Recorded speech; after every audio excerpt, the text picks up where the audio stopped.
Do you think Overwatch League will ever be as big as it once was again? Well, I guess now I'm technically not signed on an Overwatch League team, so I guess I can talk about it a little bit more. No, absolutely not, absolutely not. Overwatch League is gonna, I think, always struggle a lot, and I think Overwatch is too hard of a game, too niche of a game for how hard they go with it, and it's always been way too formal. And by the time they turned that ship around, it was kind of too late. So I think them going back to Twitch will be nice if they do. I'm assuming they do. I hope they do. If they don't, if I was sitting in the head of the Overwatch League office and I had to talk about broadcasting rights, I didn't have a massive contract. Like, we're talking like 300 or 400 million dollars. I would probably just go to all streaming services. We're talking Twitch, YouTube, TikTok. I just go everywhere, you know, like put it on everything. Why? Because then if you don't have the stream, if you don't have that, like, okay, I hope it's fine. I did a co-stream for YouTube, right, on YouTube for Overwatch League. I wanted to make content out of that co-stream, because we did a co-stream. It was awesome. Like, chat had a ton of fun. I had a ton of fun. It was a great stream. And I wanted to make content, like YouTube content, out of it, because we weren't allowed to keep the broadcast. We had to delete the broadcast after. And we were not allowed because they were afraid that the content would make its way off of YouTube. And so because they have exclusive YouTube rights, we couldn't make content off of it. So we were just told, like, sorry, can't do it. Even though I wanted to make a piece of content that would probably reflect very much in a good light on Overwatch League, couldn't do it. It wasn't possible. So that's just like a massive L for them, right? So until stuff like that is fixed, and you kind of just come into what actually is making content in the it's the year 2023. I don't know. I feel like you're just gonna be behind, you know? They still post a lot of TikToks though. What, like Overwatch League teams? Oh, who cares, dude? Overwatch League team is making posts to TikToks. Don't do anything. Okay, real talk. Okay, I actually don't follow a lot of Overwatch League teams on TikTok, so correct me if I'm wrong. But like 90% of the time, Overwatch League teams posting on TikTok is just posts, right? All memes, it's all like skits and stuff like that. It's like actually nothing with the teams. It's nothing with Overwatch League. Yeah, it's just random posts. I think posting for branding can work, and it absolutely can. You know, I think for like cars, like Lotus posts like crazy. Lotus is one of those cars that a lot of people don't know about, unless you were like an avid Need for Speed fan in like 2004.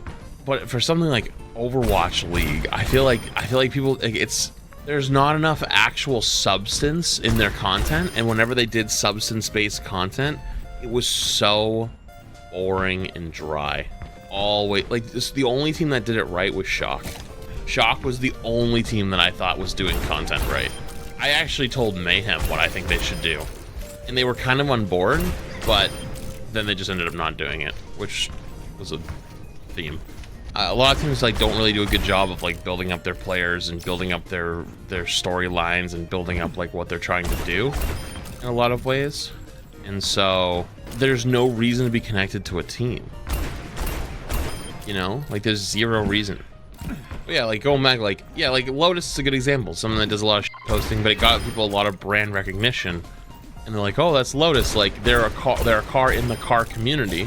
And it's funny, and it gets people like talking. It's like, oh yeah, like I forgot they were even a thing, because you don't see Lotuses on the road every day. And it's not like one of those cars that a lot of people talk about. But for Overwatch, like, you know, realistically, who probably watches the Overwatch posts, right? Like people that are interested in Overwatch, they just see the Overwatch post, they're like, oh, post by X team, and they move on. They grow no attachment to the team, they grow nothing closer to them. They're like, there's like nothing at all, you know what I mean? I don't feel like there's anything there. There was like, I remember when they first formulated and like they did like the home like format, they were like, oh, like people from those areas will love, like, you know, like those people will be fans. Like for example, Boston, right? I'll be like, oh, people from Boston will be a fan of the team of Boston. It's like, yeah, but why? Like, when people are a fan of their hometown team, it's because they've been there for years, right? Generation. Like, there's great examples in this in things like lacrosse. Like, lacrosse pops up a team in a random state, and they're like, okay, now fans from this area are gonna go there. That doesn't happen. Like, many times, like, teams like that just fail because they think, oh, if we go and put a team in Boston and we name it Boston something, Bostonians will go watch it. It's like, no, dude, that's not how that works. It's much deeper than that. You know, people grow up watching teams. They build the relationship with their parents watching it, or they watch certain players or certain storylines, and there's certain things they get interested in. And so once those storylines pass and the bond is already strong enough with that team, then it can continue. Like, I think Patriots are a great example of that, right? Like, you had 20 years of Tom Brady winning Super Bowls, not winning Super Bowls, and like tons of shit, right? And then Brady leaves, and a lot of people were really, really sad. But how many Pats fans probably left with Brady? I wouldn't say a whole many. Like, a lot of people were really upset, but they were just like, you know, okay. Like, still a Brady fan and a Pats fan. And then one day Brady's gonna retire, and those people are still gonna be Pats fans, no problem. And they suck ass right now, and they've sucked ass for the last few years, and people hate that they suck ass because they were good for so many years. That isn't gonna make people not want to watch games or not watch it at all, you know? There's a lot deeper meanings behind that. I feel like those things aren't really thought about as much. To peel the curtain back a little bit, when I was signed to Mayhem, I didn't really know better at the time. I know a lot better now. But basically, for a certain amount a month that they would pay me, they were entitled to a YouTube video a month. Well, I had to make a YouTube video a month for them, but then we kind of like just stopped. It was a lot of reasons for stopping, but things weren't like really doing well, so it wasn't really worth it.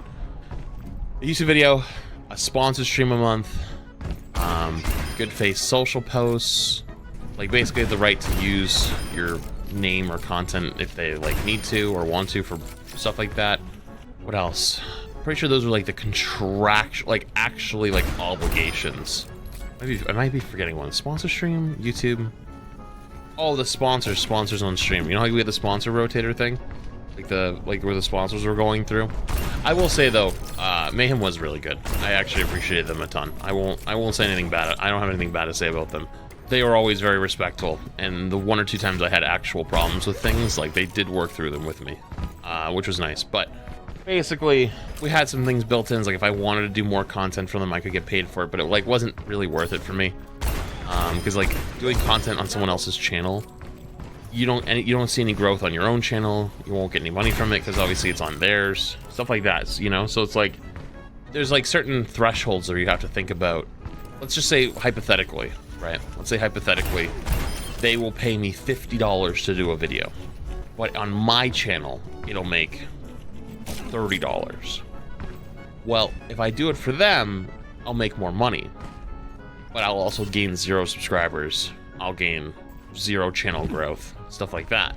So it's like, you know, in the short term, maybe it's worth the extra cash, but in the long term, it's not really worth it. You'd have to like really exponentially ramp up for it to then be worth it, because you're not growing your brand at that point. You're growing someone else's brand. Mostly the way the interactions was kind of worked. I mean, oh, there was actually one more, but I never did it.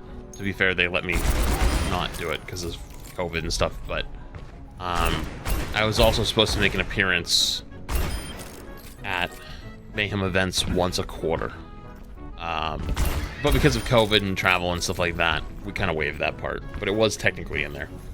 Don't you have to use Mayhem skins on most characters? No, there's nothing in the contracts that. Like, there's nothing in the contracts that are like, you must use Mayhem skins. Like, no.